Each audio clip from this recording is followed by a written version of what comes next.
My name is Adrienne Nelson, Associate Justice of the Oregon Supreme Court. It is the court's goal in every jury trial to find jurors who will decide the case before them without prejudice or bias, because under the Constitution, everyone deserves a fair trial.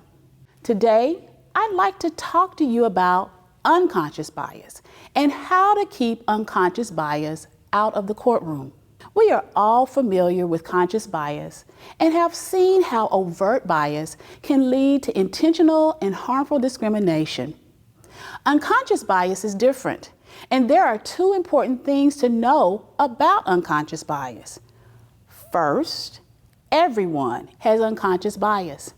And second, because this type of bias happens on an unconscious level, it can impact our thinking and decision-making without us knowing. For these reasons, it's important to be aware of unconscious bias when you are serving on a jury. In this video, we will explain how unconscious bias works and give you tools to help safeguard against unconscious bias in the jury room.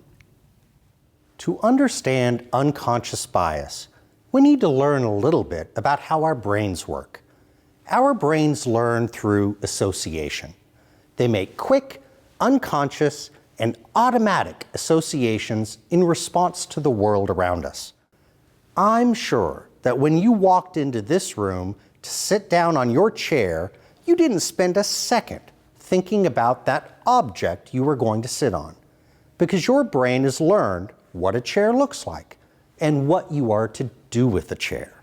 Our brains do that about everything, including people. What our brains have learned is that certain people are associated with certain things. Even people with deeply held conscious belief that all people should be treated fairly still have unconscious bias. Sometimes our unconscious associations even conflict with our conscious belief about fairness. If and when we stop to consciously think about it, we might decide our initial hasty judgment doesn't actually fit with the information we're being presented with and what we really know to be fair. It's important as jurors to be aware that unconscious bias exists. Everyone has unconscious biases. So in this video, we will explore what you can do to address the effects of unconscious bias while serving on a jury, so that you can be sure you are making objective decisions and treating everyone fairly. Let's run through a few quick examples of unconscious bias to experience it firsthand. Remember, we're looking for instantaneous and instinctive decision-making that is influenced by deep-seated stereotypes and attitudes in our brains. When this video started, we all saw Justice Nelson. Truth is, each of us made instantaneous decisions or prejudgments about what type of person she is, even though we don't know her or have any additional information about her. Perhaps you instinctively felt that she was smart, impartial, open-minded, or in charge, or may have concluded that she was tough, intimidating, or out of place. The fact is, we cannot process all the information we receive. So without knowing it, our minds create mental shortcuts and use our past experiences to help us make quick and efficient decisions. Here's another example. Take a look at this list of colors. Try to name the colors as quickly as possible while ignoring the words.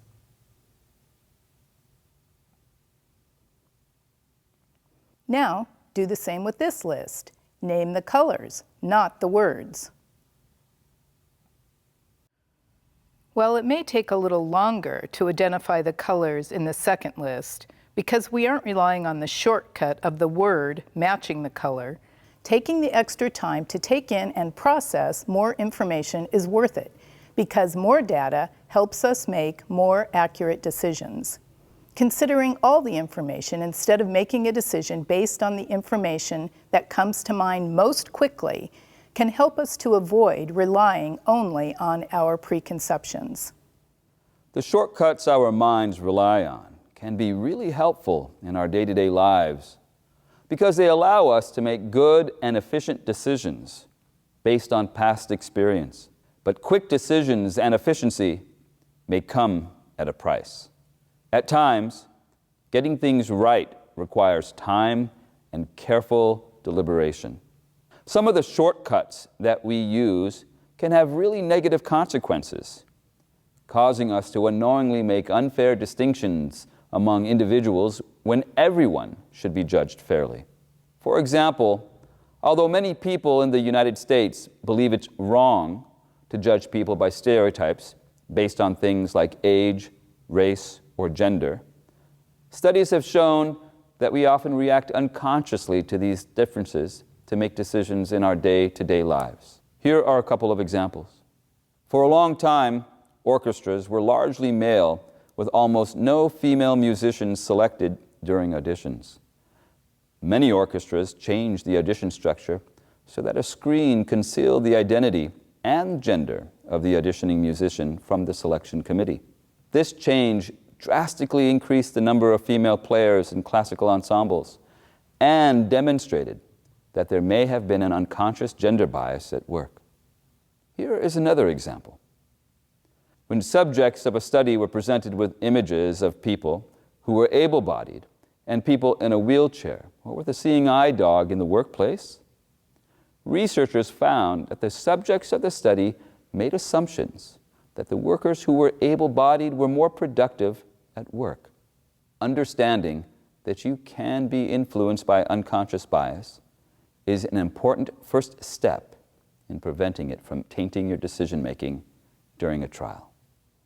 When you are aware, individually and as a group, about the existence of unconscious bias, you can evaluate when and whether it is impacting your decision-making.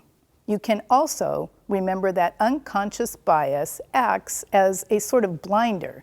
If you make decisions based on unconscious bias, you are unaware or blind to the stereotypes and attitudes that are actually guiding your decisions. Awareness helps us get rid of the blinders. When you are aware that pretty much everyone has unconscious biased stereotypes and attitudes based on things like age, race, and gender, you can look for those biases and have a better chance of preventing unconscious bias from affecting your decisions and judgments as a juror. In fact, jurors have told researchers that once they were made aware of unconscious bias, they were able to check in with themselves during the trial and evaluate their decision-making process. Would they come to the same conclusion if the person on trial or the witness were someone of a different race, religion, disability, gender, or age? This kind of conscious evaluation of our decision-making can help us avoid mistakes based on unconscious bias. Only after evaluation did the jurors feel confident they were judging the person on trial, the witness, or the lawyer fairly. Most of us don't want to judge others unfairly or be guided by unconscious bias when making decisions. But research tells us that simply having good intentions does not work. Neither does ignoring things like age, race, or gender, because unconscious bias really does happen without us realizing it.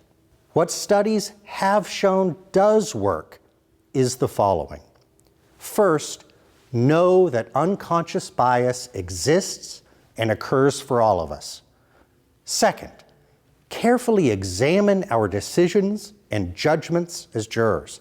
And third, question our decisions by asking whether they would be different if the witness, lawyer, or person on trial was of a different race, age, or gender.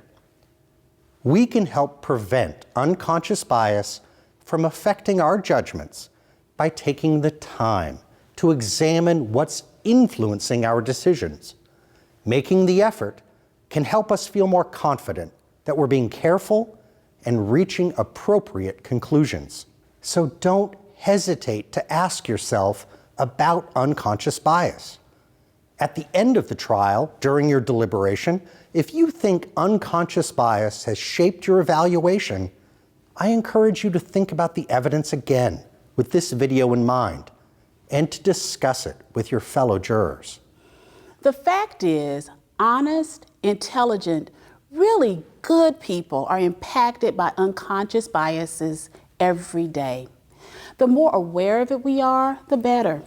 Remember, awareness that each of us have unconscious biases can actually help all of us become more conscious about the fairness of the decisions we make. So remember, research shows that there are 3 things that help prevent unconscious bias from impacting our decision making.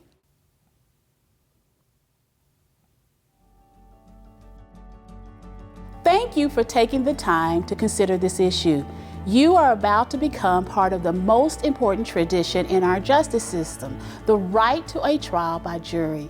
Thank you for your service and your effort to ensure everyone receives a fair trial. Be aware to be fair. Be aware to be fair. Be aware to be fair. Be aware to be fair. Be aware to be fair. Be aware to be fair.